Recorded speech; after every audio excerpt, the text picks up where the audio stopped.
I think I might start with a first question. We talked about who the future champions will be. Now, the United States clearly is not in a position at the moment to be that convening power that brings countries together to look at how they can deepen globalization in response to a number of different trends.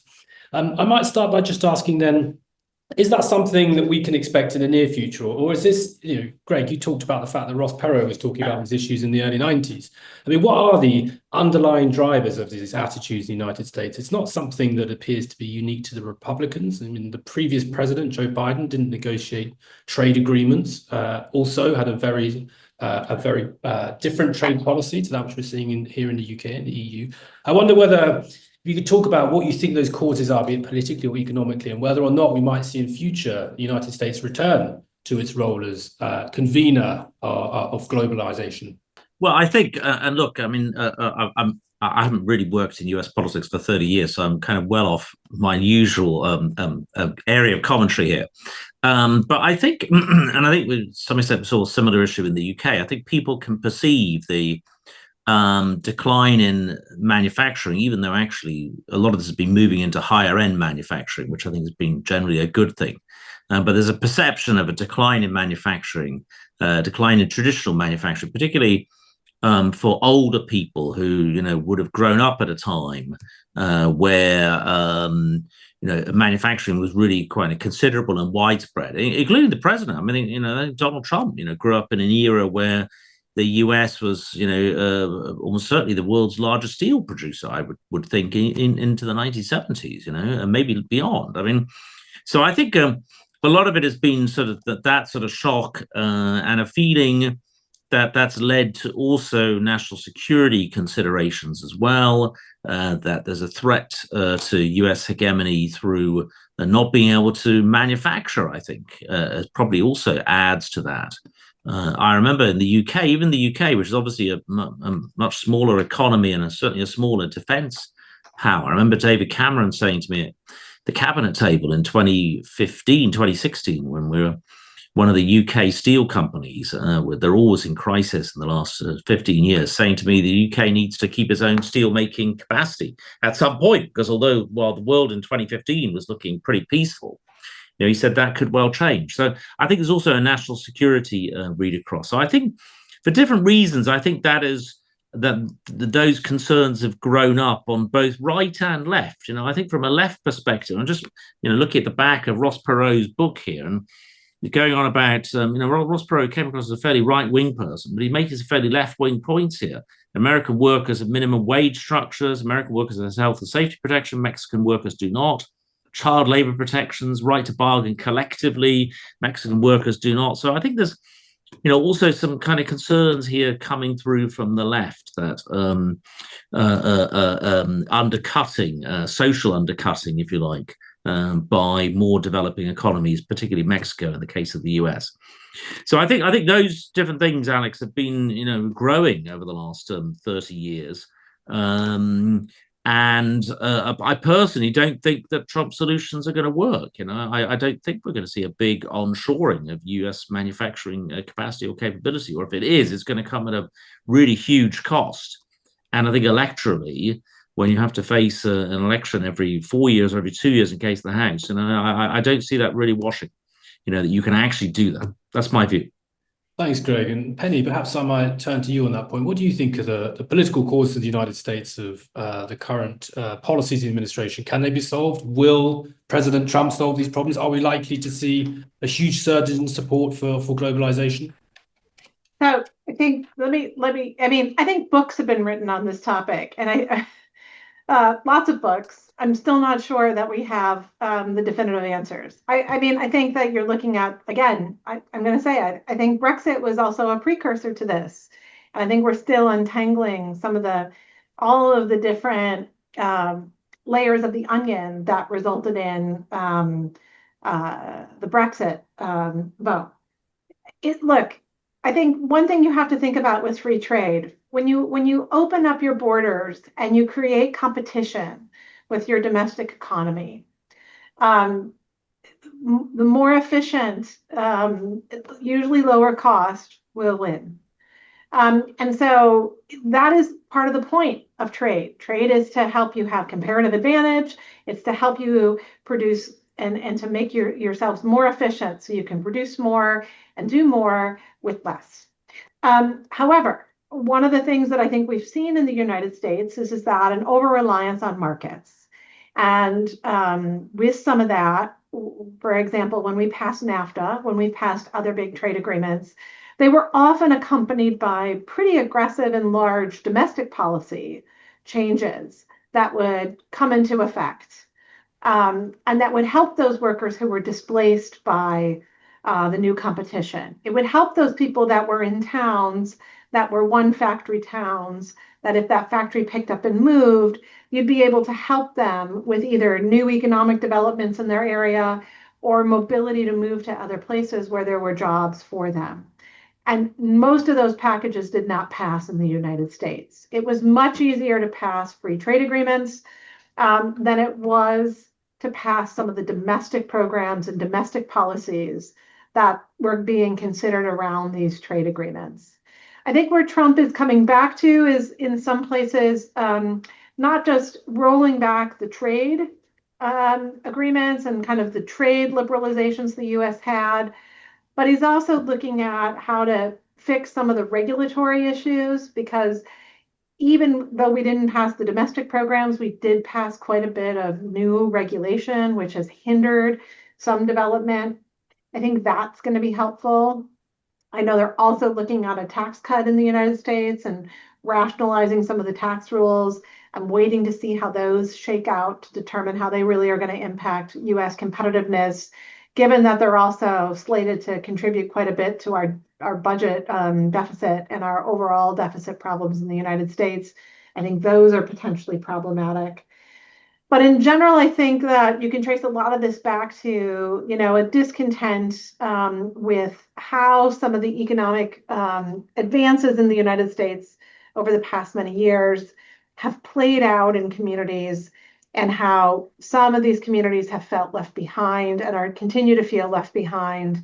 And that is going to, I think, continue to remain an issue in the United States as we move forward, regardless of who's the candidate in office at the next election. Thanks, Penny. I might just focus now on how countries, I think, should respond to the United States, and in particular the tariff policies of the president. Touched on it briefly earlier, but there is a big political debate here in the UK, as there is in the EU, with some countries, for example, France, arguing for a very strong retaliatory approach to both to show that there is a cost to the United States policies, but also to develop what it thinks is leverage for negotiations. I wonder whether, Penny, you might share your views on how you think countries should respond to the United States.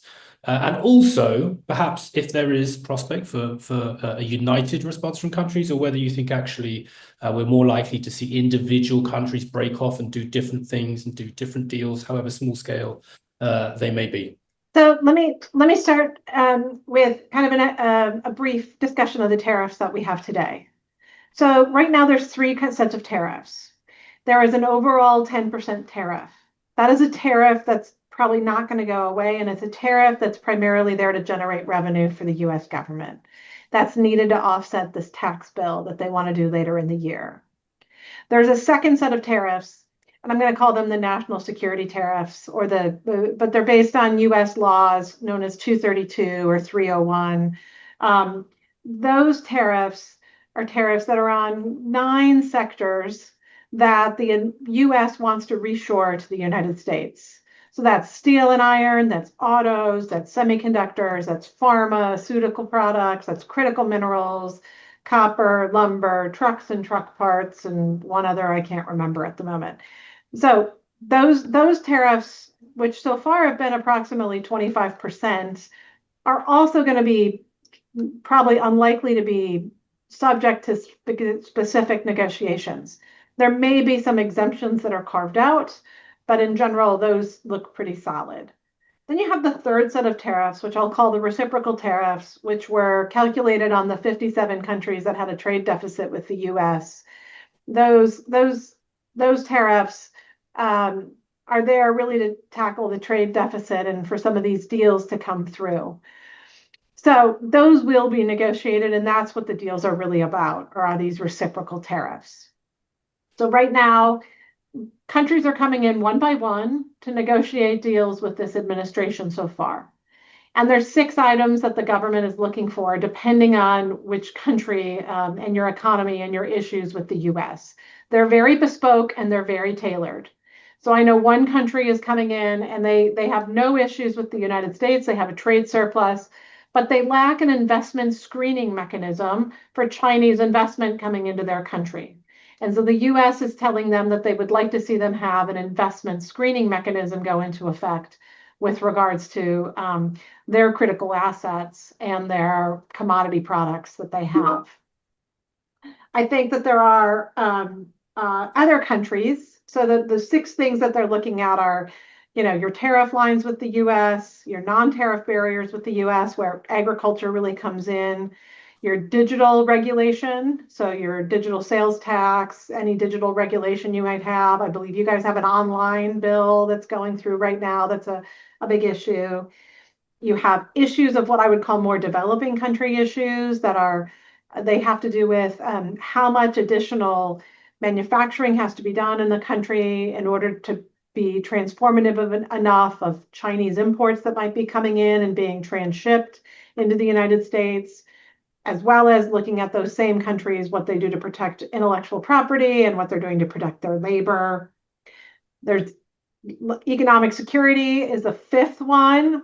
And the last one will be what investments or what are you willing to buy from the US? And that's where things like liquid natural gas, defense, agriculture come into play. And so I think each country is kind of, and I've been talking to a lot of delegations in town who are going in to see the administration and working through what they can do. I think for countries, it's really important to kind of know yourself, know your limits, know what you want to ask the US for, and to see if you can come to some kind of agreement. Because I don't think these deals are going to be hugely earth-shattering. I think they're going to be very similar, but probably slightly less than what Trump did with China under what was known as the Phase 1 US-China agreement in his first term. And there they identified a couple of areas they were going to do some work and a bunch of stuff the Chinese were going to buy. And I think most of us think that that's what's going to happen in this case as well, is there'll be a couple of things, maybe 1 or 2 meaty issues, but in general, it's going to be, stuff that can be touted as a great success. But if you dig into it, again, it's going to be a deal. It's not going to be a free trade agreement. And so it's going to lack a little bit of the meat and the durability that will help drive some of the investment moving forward. Thanks, Penny. Greg, if I might just turn to you. You mentioned earlier, you think Keir Starmer, the UK Prime Minister, is Mr. Trick negotiating with the United States. I mean, realistically, what do you think is achievable and desirable in any negotiation with the Trump administration for the UK? And you've sat across the table from a number of trade ministers. How would you negotiate a deal differently? Well, I think actually the UK government is doing the right thing by negotiating and not doing retaliation. I think that's the right choice. I think the retaliation route is fundamentally flawed for 2 reasons. One, you're kind of saying that this is awful, tariffs are awful, but we're going to do some of our own in return. And secondly, kind of traditionally that's been done as a way of creating leverage with a trading partner who wants to avoid tariffs. And there's no evidence that Donald Trump really does want to avoid tariffs. And there's no evidence that I don't think much leverage is going to be created on the United States by even by China and the EU. I mean, I might be wrong, but I don't see Trump as being somebody who's likely to be blinking. So if you think that the guy on the other side of the table is not going to blink, then why would you keep escalating? So I think the UK is following the right course. I'm very clear, though. I think the UK should be negotiating not just to avoid new tariffs, though. I think that's really, really important that the UK gets, I mentioned earlier, some of the longer standing asks. Whether the deal is called a deal, I agree with Penny that it probably won't get called a free trade agreement, but whether it's called a deal, whatever it's called, I think the UK needs to get more out of it than just avoiding those tariffs. So if I was Starmer, I would have got in there. I can almost picture myself in the room where the prime minister, the advisors come to him, so, the prime minister, you don't ever go and see a new president until after the inauguration. That is proper form. The previous president, Joe Biden, is the president until that day. And I think Trump is obviously somebody who doesn't follow, normal form. So if I was Starmer, I would have made a political judgment to say, I'm going to go. I'm just going to get out there, a bit like how sort of Milei or Maloney and others sort of went out there. I think that should have been what he'd done. But anyway, look, can't be undone now.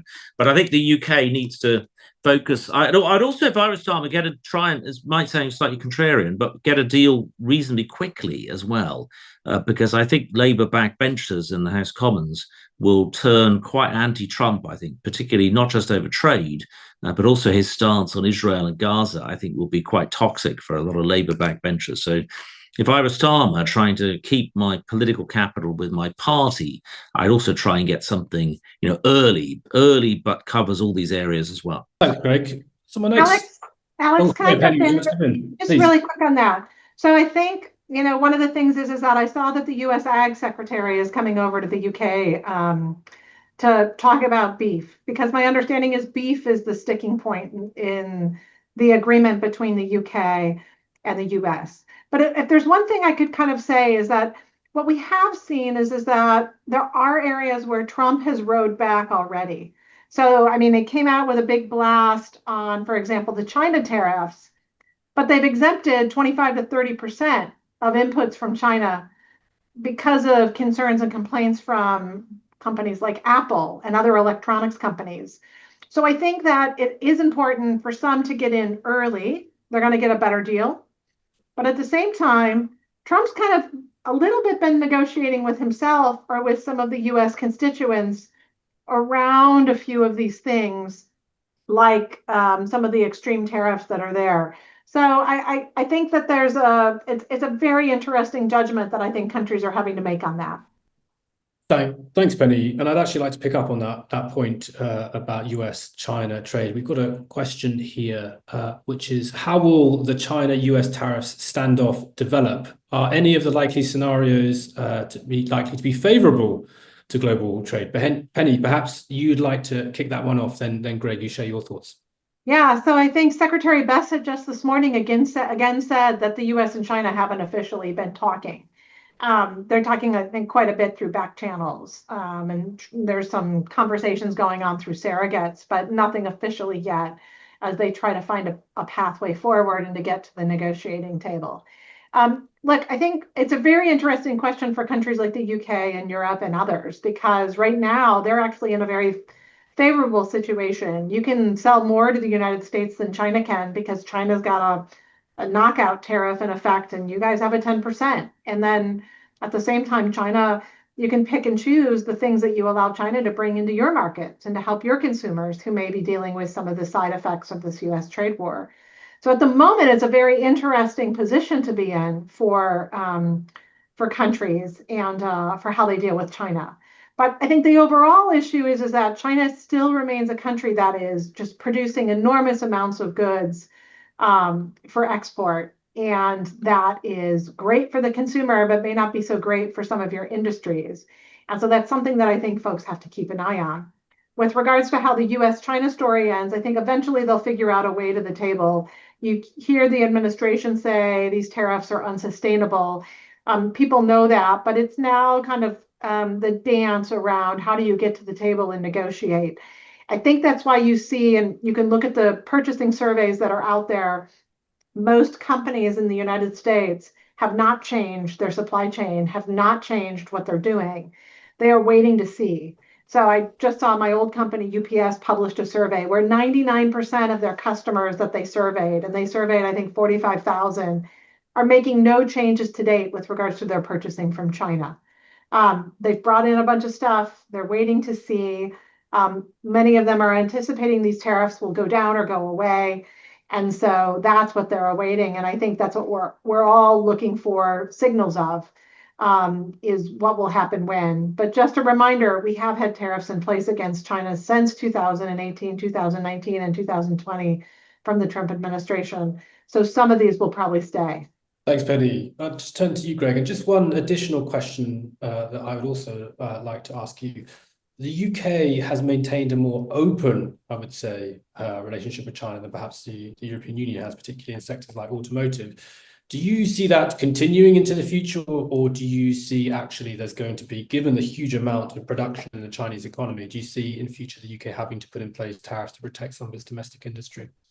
Yeah, well, I think it's a good question, Alex. I think when we looked at this question a year or 18 months or so ago in the UK Department of Business and Trade, the arguments are finely balanced, I would say. I think we took the view in the end, it was overall not in the UK national interest to put big tariffs on Chinese EVs, but we would keep it under review. And my guess would be is if the US pushes the UK to do so, that might be a concession the UK might make, given the fact that thinking in DBT a year ago at least was that the argument was finely balanced. You know, if you've got something which is finely balanced, it's easier to give up as a concession, if you like.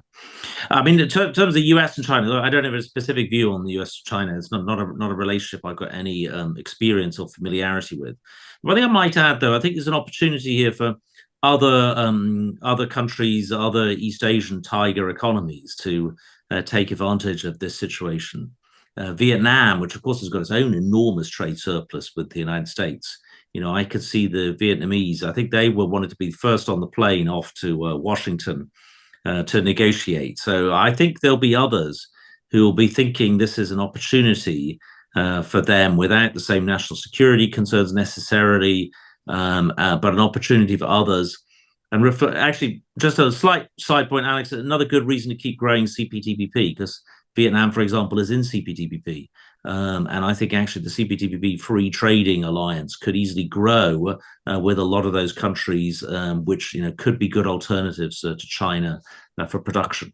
Thanks, Greg. And of course, China has applied, I believe, officially to join CPTPP. It has, but it will never be let in. So you think never be let in? No. There'll be Japan, Australia. There'll be queuing. There'll kind of be people queuing up to veto it, hoping somebody else vetoes it. But I think they're changing the rules anyway. The rule about the order of application, that the next kind of in chronological order of application. I think that rule's gone out the window, because I think Costa Rica's been in negotiation at the moment to join. So Costa Rica was definitely not ahead of China in the queue, at least. Thanks, Greg.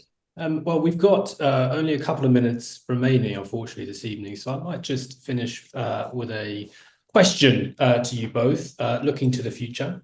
Imagining you have your crystal ball in front of you, and we are having this conversation in, say, 4 or 5 years' time. Be really interested to get your, I know, it's very difficult to predict with any certainty any of this, but really interested to hear your views on, I think, and where we might be in 5 years' time on some of the things that we've spoken about this evening. Penny, if I might throw that question over to you first, and then Greg, if you could conclude us. Thank you. I mean, one of the things that I think has been less focused on due to the Trump tariff situation is the role of services. And so I think that the Trump tariffs have been extremely focused on goods. They've been focused on manufactured goods and on agricultural goods. But both the UK and the United States are very service-based economies and very competitive.